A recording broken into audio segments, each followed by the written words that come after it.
ஒன்பதாம் திருமுறையாக இருக்கக்கூடிய திரு இசைப்பா திருப்பல்லாண்டு முறையாக விண்ணப்பம் செய்யப்படுகின்றது. அருளை வாய்வெடுத்து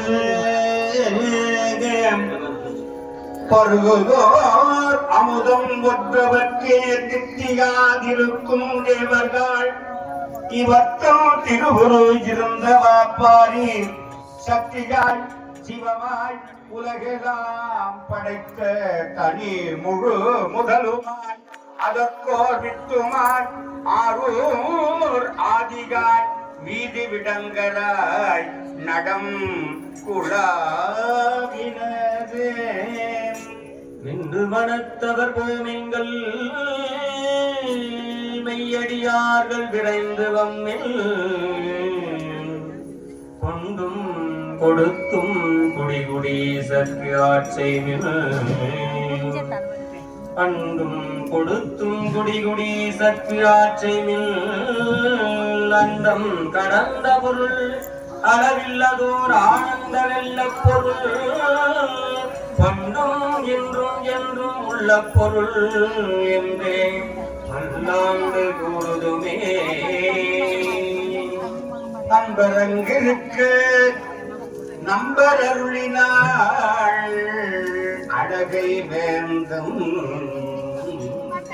தன் பெரும் நிதிகம் தூர்த்து தரணி மேல் நெருங்க எங்கோ புல் பயில் குவையும் நெல்லோ பொறுவில் பல் பலனும் பொங்க மண் பெரும் செல்வம் ஆக்கி வைத்தனர் மனையில் நீட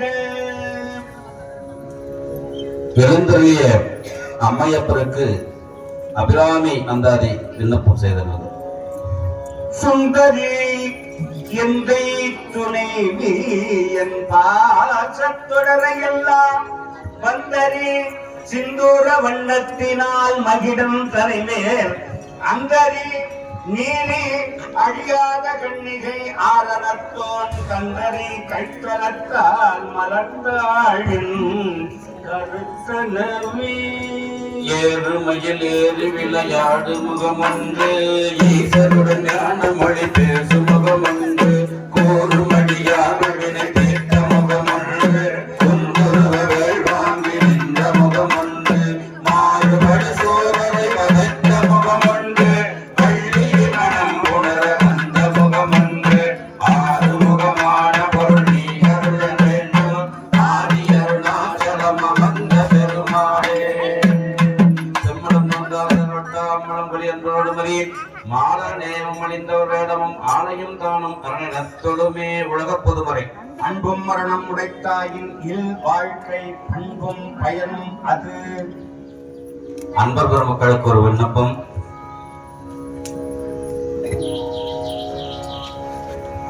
சாமிக்கு இப்ப ராகம் தாளம் விண்ணப்பம் செய்வோம். செஞ்சுட்டு நீங்க அப்படி அப்படியே இருக்கிற இடத்துல அப்படியே அமர்ந்துக்காங்க.